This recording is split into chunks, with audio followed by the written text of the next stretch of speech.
রাতের সময়ে সঙ্গে আছি আমি গোলাম রাব্বি। এবার অন্যান্য শীর্ষ সংবাদ।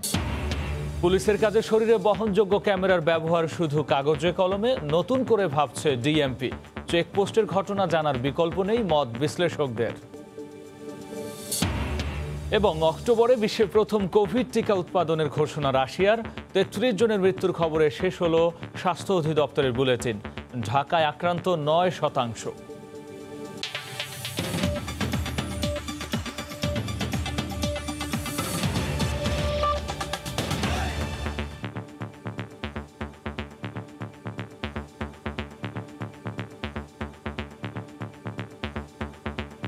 চেকপোস্টে প্রত্যক্ষদর্শীর বয়ানের ওপরেই নির্ভর করে এগুতে হচ্ছে পুলিশের গুলিতে নিহত অবসরপ্রাপ্ত মেজর সিনহার মৃত্যুর মামলার তদন্ত কাজ।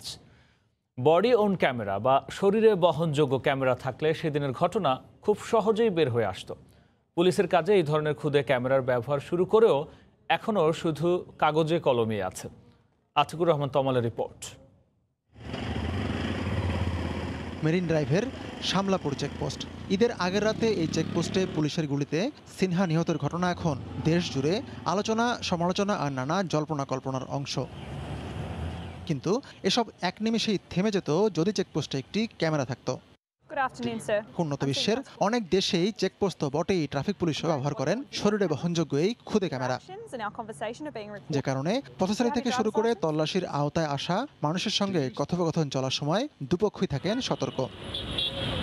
গত কবছর আগে ঢাকাতেও ট্রাফিক পুলিশকে দেওয়া হয় এই বডি অন ক্যামেরা। পুলিশের তথ্য বলছে এই ক্যামেরার কারণে যানবাহন চালকেরা পুলিশের সঙ্গে কথোপকথনে ছিলেন সাবধানে, যদিও ক্যামেরাটির ব্যবহার এখন অনেকটাই কাগজে কলমে।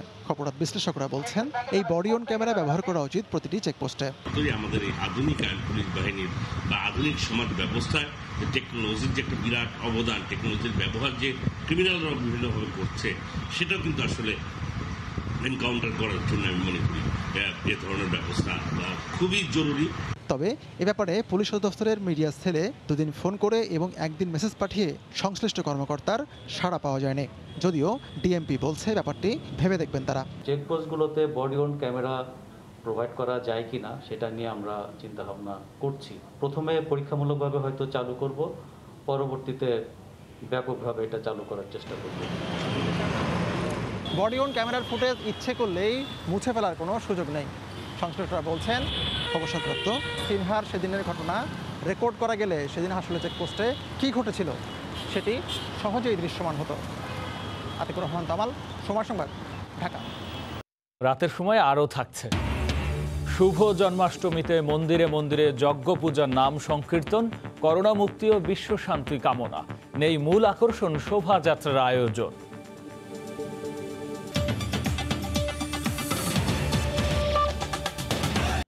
ছয় মাসেরও বেশি সময় পর করোনা সংক্রমণ কমার অজুহাতে ব্রিফিং বন্ধ করল স্বাস্থ্য অধিদপ্তর। এখন থেকে বিজ্ঞপ্তির মাধ্যমে এ তথ্য জানানো হবে। শেষ বুলেটিনে জানানো হয় 14,820 নমুনা পরীক্ষায় প্রায় 3,000 শনাক্ত হয়েছে, আর প্রাণ গেছে 33 জনের। বুলেটিন বন্ধ করায় মহামারীকে ঘিরে গুজব বাড়ার আশঙ্কা করোনা প্রতিরোধে জাতীয় টেকনিক্যাল কমিটির সদস্যের। এহসান জুয়েলের রিপোর্ট। ঘড়ির কাঁটায় দুপুর 2:30। মঙ্গলবার শেষবারের মতো টেলিভিশনের পর্দায় স্বাস্থ্য অধিদপ্তরের নিয়মিত অনলাইন বুলেটিন। ফেব্রুয়ারিতে শুরু হওয়া এই ব্রিফিংয়ে এপ্রিলেই সাংবাদিকদের অংশগ্রহণ বন্ধ করা হয়। এখন 6 মাস পর যখন পুরো বুলেটিনই বন্ধ করার ঘোষণা এলো, তখনও দেশে একদিনে নতুন করে আক্রান্তের সংখ্যা প্রায় 3,000, মৃত 33 জন। পরীক্ষা হয়েছে তাতে শনাক্ত 2,996 জন এবং এ পর্যন্ত শনাক্ত 2,63,503 জন। গত 24 ঘন্টায় কোভিড-19 আক্রান্ত হয়ে মৃত্যুবরণ করেছেন 33 জন। এ পর্যন্ত কোভিড-19 আক্রান্ত হয়ে মৃত্যুবরণ করলেন 3,471 জন। তথ্য নিয়মিতভাবেই স্বাস্থ্য অধিদপ্তর থেকে পাঠানো হবে। এই অনলাইন ব্রিফিংটা আগামীকাল থেকে বন্ধ থাকবে। মৃত্যুর সংখ্যা কমছে, এই কারণ দেখিয়ে বন্ধ করে দেওয়া হলো বুলেটিন। বিষয়টিকে সাময়িক বলছে অধিদপ্তর। এরকমভাবে আমরা টোটালি বন্ধ করে দিচ্ছি। অন্তত কিছুদিন থাকুক, দেখি আমাদের অবস্থান, তারপরে হতে পারে। কারণ এই দিনের পর দিন একজন মানুষের পক্ষে এইরকম করে মৃত্যু সংবাদ দিয়ে দেওয়া, এটা যে কতখানি মানসিক নির্যাতন, এটা না করলে আসলে বুঝতে পারবেন না। তবে করোনা রোধে জাতীয় কমিটি মনে করে বুলেটিন বন্ধ হলে ছড়াবে গুজব। প্রেস রিলিজ পাঠানোর ফলশ্রুতিতে আমাদের গুজবের যে আশঙ্কা সেটা কিন্তু আরো বেড়ে যাবে অতীতের চাইতে। বন্ধ করা উচিত হয়নি, উল্টো আরো এটাকে উন্মুক্ত করা উচিত ছিল, যেরকম সাংবাদিকদেরকে তথ্য উত্তর দেওয়া, প্রশ্ন করতে সুযোগ দেওয়া, কিছু প্রতিশ্রুতিও দিতে পারত, যেমন ধরুন মন্ত্রী অথবা সচিব অথবা ডিজি ঊর্ধ্বতন কেউ, যে আমাদের এই সমস্যা হচ্ছে। করোনাকালে তথ্যের অবাধ প্রবাহ দুর্যোগ পরিস্থিতি সামাল দিতে সহায়ক হতো বলে মনে করছেন এই খাতের সংশ্লিষ্টরা। এহসান জুয়েল, সময় সংবাদ, ঢাকা। আইডিসিআর ও আইসিডিডিআরবির যৌথ জরিপ বলছে রাজধানীর ৯% মানুষই কোভিড আক্রান্ত, যাদের প্রায় ৮০% উপসর্গহীন। কাজেই ব্যাপক হারে পরীক্ষা বাড়ানো, আক্রান্তদের আইসোলেশন ও সবার স্বাস্থ্যবিধি মেনে চলা নিশ্চিতের ওপর জোর দিচ্ছেন স্বাস্থ্যবিদরা। ফারুক ভে রবিনের রিপোর্ট। সরকারি হিসেবে এখন পর্যন্ত দেশে কোভিড-19 আক্রান্ত শনাক্ত 2,63,000। তবে গত 18 এপ্রিল থেকে 5 জুলাই পর্যন্ত পরিচালিত আইডিসিআর ও আইসিডিডিআরবির যৌথ জরিপের ফলাফল ইঙ্গিত দেয় আক্রান্তের হার নিশ্চিতভাবেই অনেক বেশি। রাজধানীতে 3,227 পরিবারে জরিপের ফলাফলে দেখা যায় বাসিন্দাদের 9%ই কোভিড আক্রান্ত, যাদের 78% দেহে নেই কোনো লক্ষণ উপসর্গ, যা সামাজিক দূরত্ব নিশ্চিত সহ স্বাস্থ্যবিধি মেনে চলা আর পরীক্ষার হার বাড়ানোর প্রয়োজনীয়তাই তুলে ধরছে বলে মত বিশেষজ্ঞদের। যেটা দেখিয়েছে এটা অ্যালার্মিং তথ্য। ঢাকা শহরে বিরাট অ্যামাউন্ট অফ রোগী রয়ে গেছে। এটা ওই ধারণাটাই ঠিক যে আমরা যে পরিমাণ টেস্ট করতেছি এটা অত্যন্ত অপ্রতুল। ল্যাবরেটরিতে নিশ্চিত করা যতজন রোগী শনাক্ত হচ্ছে তার থেকে কমপক্ষে 10 গুণ বেশি মৃদু লক্ষণযুক্ত বা লক্ষণবিহীন রোগী থাকতে পারে, তারা নানা কারণেই এই করোনা শনাক্তের আওতায় আসছে না। জরিপে অন্তর্ভুক্ত করা হয় 6টি বস্তিকেও। বস্তিতে সংক্রমণ কম বলে সাধারণের ধারণা থাকলেও জরিপে দেখা যায় সেখানকার বাসিন্দাদের 6% কোভিড সংক্রমিত। ওখানে বেশিরভাগ লোক হচ্ছে 60-এর নিচে, এই কারণে ওখানে মৃত্যু হার কম। এই জন্য আমাদের মধ্যে দেখে ওখানে মৃত্যু বেশি হয় নাই বা এরকম কোনো রিপোর্ট হয় নাই, এটা দেখে মনে করেছে ওখানে সংক্রমণও কম। তাহলে এই গবেষণা প্রমাণ করছে যে সংক্রমণ ওখানে আছে। কোভিডের বাস্তব চিত্রের ধারণা পেতে এই জরিপ সহায়ক বলেও মত বিশেষজ্ঞদের। পাশাপাশি সংক্রমণের লাগাম টানতে রোগ শনাক্ত ও আক্রান্তদের আইসোলেশন নিশ্চিতের তাগিদ দিচ্ছেন জনস্বাস্থ্যবিদরা।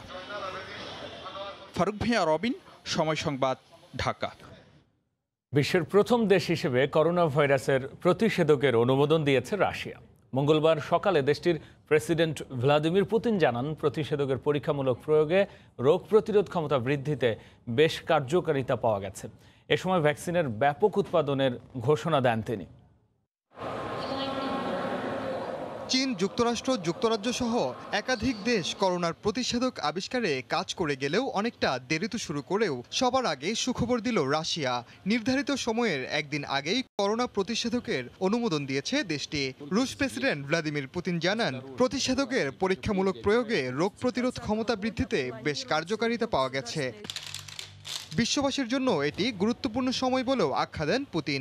একই সঙ্গে ভ্যাকসিন সংশ্লিষ্ট সবাইকে ধন্যবাদ জানান। পুতিনের মেয়ের দেহেও এই ভ্যাকসিন প্রয়োগ করা হয়েছে বলে জানা গেছে। স্বেচ্ছায় যারা এই প্রতিষেধক নিতে চায় শুধু তাদেরকেই টিকা দেওয়া হবে। প্রথম পর্যায়ে দেশের চিকিৎসা কর্মী ও প্রবীণ নাগরিকদের প্রতিষেধক প্রয়োগে অগ্রাধিকার দেওয়া হবে। প্রতিষেধকের বিষয়ে বিস্তারিত প্রকাশ করতে স্বাস্থ্যমন্ত্রীকে নির্দেশনা দিয়েছেন রুশ প্রেসিডেন্ট। এর আগে গত শনিবার পৃথিবীর প্রথম করোনার ভ্যাকসিন আবিষ্কারের দাবি করে দেশটি। রুশ প্রতিরক্ষা মন্ত্রণালয় ও গ্যামেলিয়া গবেষণা ইনস্টিটিউটের যৌথ উদ্যোগে তৈরি করা হয়েছে করোনার ভ্যাকসিনটি। অক্টোবর থেকেই ওই ভ্যাকসিনের গণ উৎপাদন শুরু হয়ে যাবে। প্রতিষেধক উৎপাদন প্রক্রিয়ার সব খরচ বহন করবে রুশ সরকার। ওমর ইনান, সময় সংবাদ। ভরা মৌসুমেও আশানুরূপ ইলিশের সরবরাহ নেই বরিশালের পাইকারি বাজারে। এজন্য দাম আগের চেয়ে কিছুটা বেশি।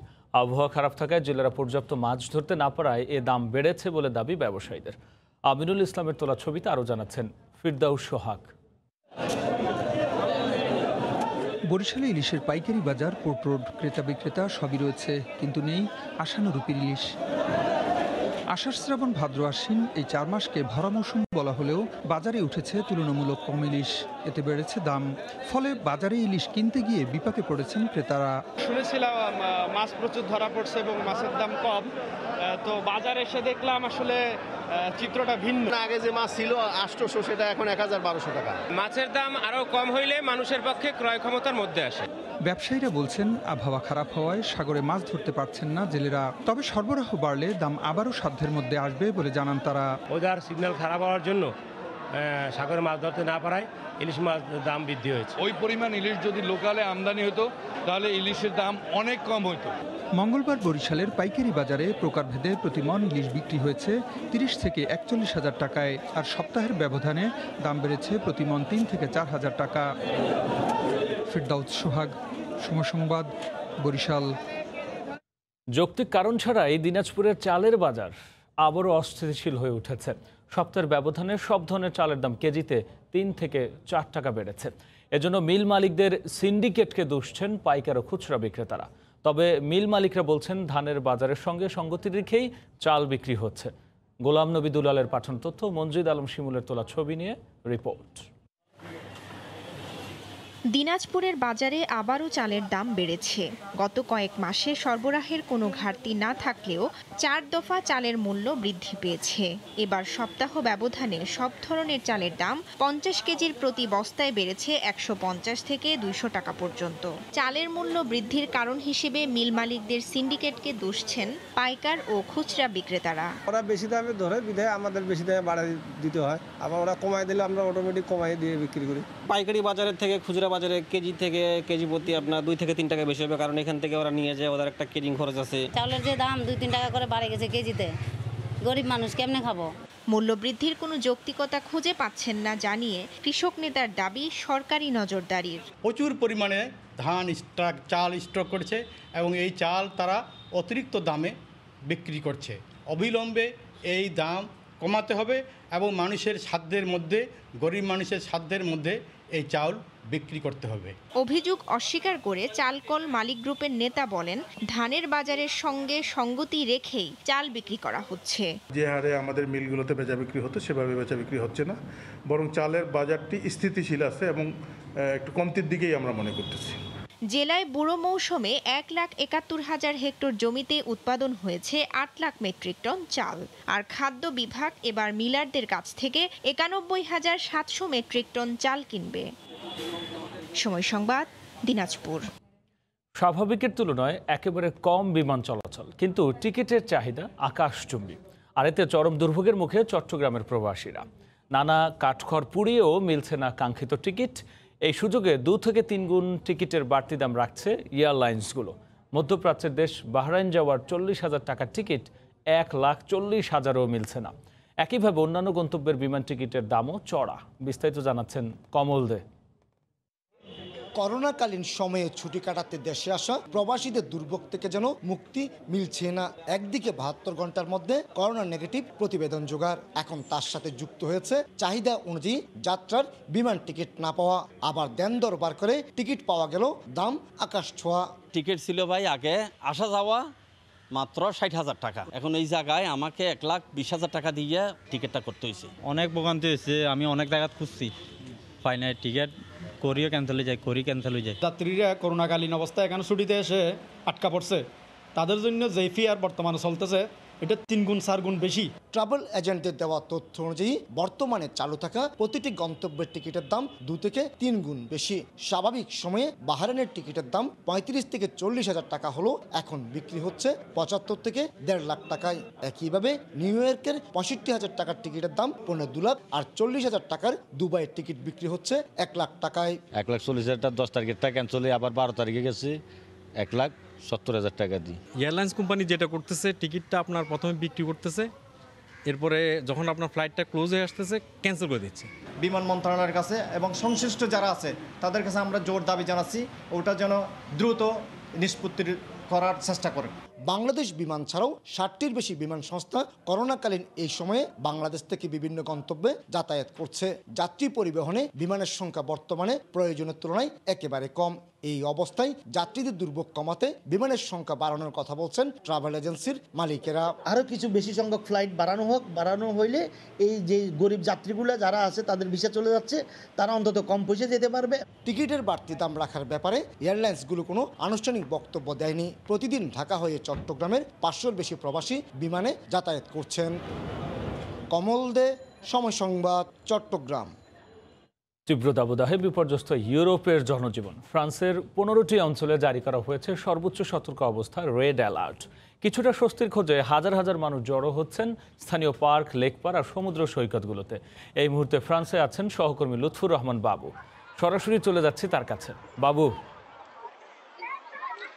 রাব্বি, ফ্রান্সের চলমান তীব্র দাবদাহের ভয়াবহতার কারণে দেশটির 15টি ডিপার্টমেন্টে সর্বোচ্চ সতর্ক অবস্থা বা রেড অ্যালার্ট জারি করা হয়েছে। পাশাপাশি 62টি ডিপার্টমেন্টে অরেঞ্জ অ্যালার্ট বা কিছুটা কম সতর্কতামূলক ব্যবস্থা গ্রহণের অ্যালার্ট জারি করা হয়েছে। আমি এই মুহূর্তে রয়েছি সার্জি লেকপার এলাকায় এবং আমরা আসলে আজকে খোঁজ নিয়েছি যে আজকে ফ্রান্সের যতগুলো সমুদ্র সৈকত রয়েছে কিংবা এরকম যে লেকপারগুলো রয়েছে সেখানে কিন্তু হাজার হাজার মানুষ জড়ো হয়েছেন কিছুটা স্বস্তির খোঁজে। আপনি এখানে দেখতেই পাচ্ছেন যে হাজার হাজার মানুষ জড়ো হয়েছেন কিছুটা স্বস্তির খোঁজে। তবে এখানে উল্লেখ্য যে বিষয়টি সেটি হচ্ছে মাস্ক পরিধানের বিষয়টি বাধ্যতামূলক বলা হলেও আমরা এই লেকপারে এসে যেটি লক্ষ্য করছি অনেক মানুষ কিন্তু এখনো বেশ অসচেতন রয়েছেন। তবে এই সার্জি এলাকার যে কর্তৃপক্ষ রয়েছে যেটি আমরা দেখেছি এখানে যারা প্রবেশ করছেন তাদেরকে কিন্তু বারবার তারা পরীক্ষা করছেন যে মুখে মাস্ক পরিধান করেছেন কিনা কিংবা যারা পরিধান করেননি তারা যেন মাস্ক পরিধান করে এখানে প্রবেশ করতে পারেন সেটি কিন্তু কর্তৃপক্ষ নিশ্চিত করছেন।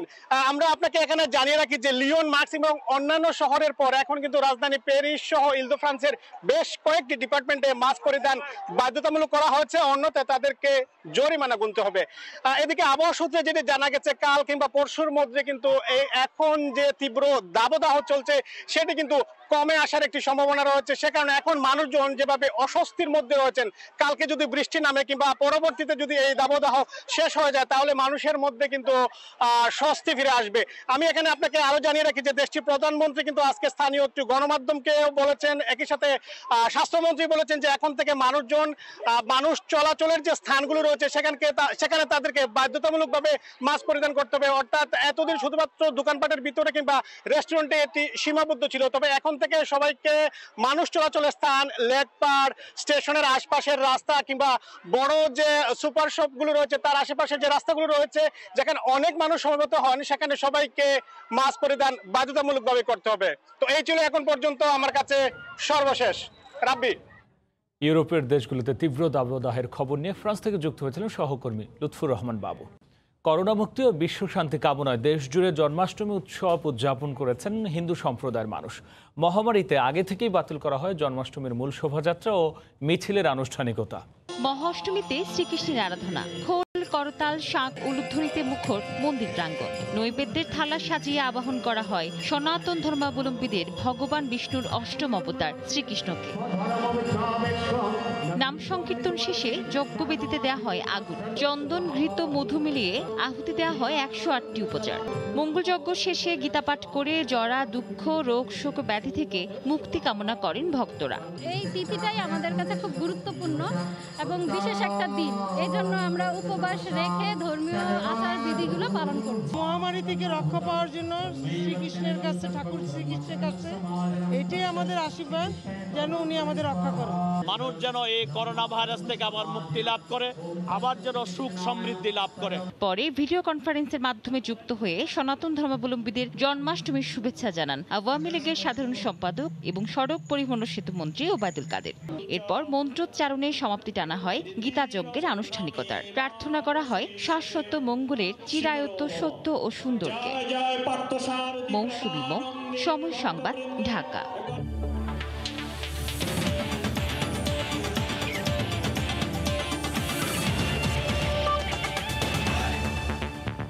অবশেষে চূড়ান্ত হয়েছে বাংলাদেশ ফুটবল ফেডারেশনের নির্বাচনের দিনক্ষণ। সবকিছু ঠিক থাকলে আগামী 3 অক্টোবর রাজধানীর একটি হোটেলে বসবে আনুষ্ঠানিকতা। করোনা পরিস্থিতির মাঝেও সরগরম বাফুফে নির্ধারণ করতে হবে স্থগিত হওয়া নির্বাচনের ক্ষণ। নির্বাহী কমিটির বৈঠকে তাই নিয়ে আলোচনার ঝড়। শেষ পর্যন্ত সিদ্ধান্ত নিয়েছেন নীতি নির্ধারকরা, তবে শেষ কথা বলবে ফিফা। 3 অক্টোবর স্যাটারডে শনিবার আমাদের সাধারণ সভা অনুষ্ঠিত হবে। নির্বাচনের ডেলিগেট নির্ধারণে প্রত্যেক বছরই থাকে ছোটখাটো কিছু জটিলতা, ছিল এবারও। তবে সবকিছুই নাকি গুছিয়ে এনেছে বাফুফে। নির্বাচনে ভোটাধিকার প্রয়োগ করতে পারবেন 139 জন, গতবারের চেয়ে যা 5 জন বেশি। আমাদের ক্লাব, জেলা, বিভাগ এবং শিক্ষা প্রতিষ্ঠান থেকে 139 জন ভোটিং ক্যান্ডিডেট আজকের নির্বাহী কমিটিতে চূড়ান্তভাবে অনুমোদন দেওয়া হয়েছে। নির্বাহী কমিটির বৈঠকে আগামী অর্থ বছরের বাজেট পাশ করেছে ফেডারেশন। বিভিন্ন কার্যক্রমে বাফুফে খরচ করবে 52 কোটি 32 লাখ টাকা, যার সিংহভাগই ব্যয় করা হবে ট্রেনিং অ্যান্ড ডেভেলপমেন্ট খাতে। আমরা বাজেটটি করেছি